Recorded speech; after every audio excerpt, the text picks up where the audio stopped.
শোবার ঘরের মেঝেতে টেবিল ল্যাম্পটা রেখে বই খুলে বসল রিমা।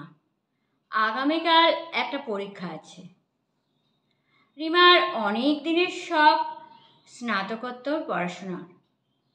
সন্ধেবেলা বই খাতা নিয়ে বসতে পারে না, শাশুড়ি রাগ করেন।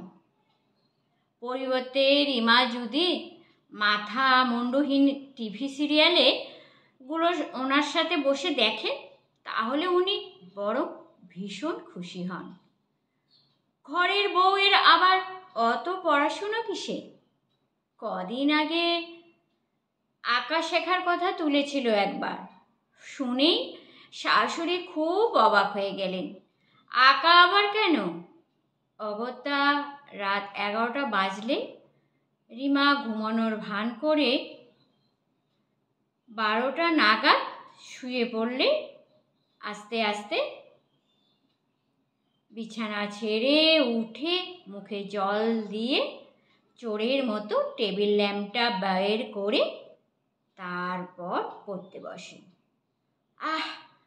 জগতে মাছের ঝোল ভাত, এক স্বামী দুটো বউ, পাশের বাড়ির হোম ডেকোরেটর নিয়ে চুলচিরা বেচার, উল্টো বাড়ির গিন্নির সলিড সোনার ঝুড়োঝুড়ি ইত্যাদির বাইরেও কিছু আছে। মস্তিষ্কের ধূসর কোষগুলোকে সাংসারিক কূটনৈতিক ছাড়াও অন্য কোনো খাদ্য দেওয়া যায়। আজ বাড়িতে সাজ রব, রিমার দেওরের মেয়ের মুখে ভাত। শাশুড়ি বেছে বেছে শাড়ি বের করেছেন। অফ হোয়াইট মুর্শিদাবাদী সিল্ক, তার উপর পার্সি কাজ করা, সাথে সাদা মুক্ত গয়না। এহেন শ্বেত বসনে অনুষ্ঠান বাড়িতে ঢুকলেন যখন, বেশ দেখাচ্ছিল তাকে। একটু বয়স্কা সরস্বতী রূপ কল্পনা করলে ওনার আজকের সাজটা বেমানান হবে না।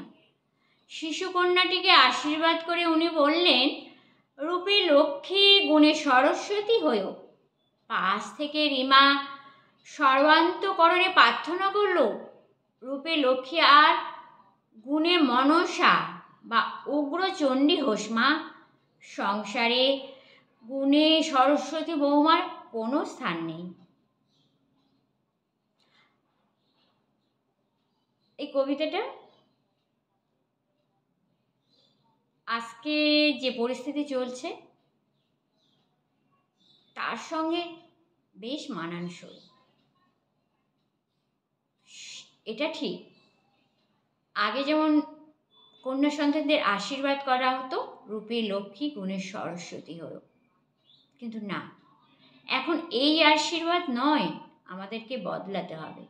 আমাদেরকে এই আশীর্বাদ করা উচিত, রূপে লক্ষ্মী হও, কিন্তু গুণে সত্যি মনসা বা উগ্রচণ্ডী বা কালী রূপী হও।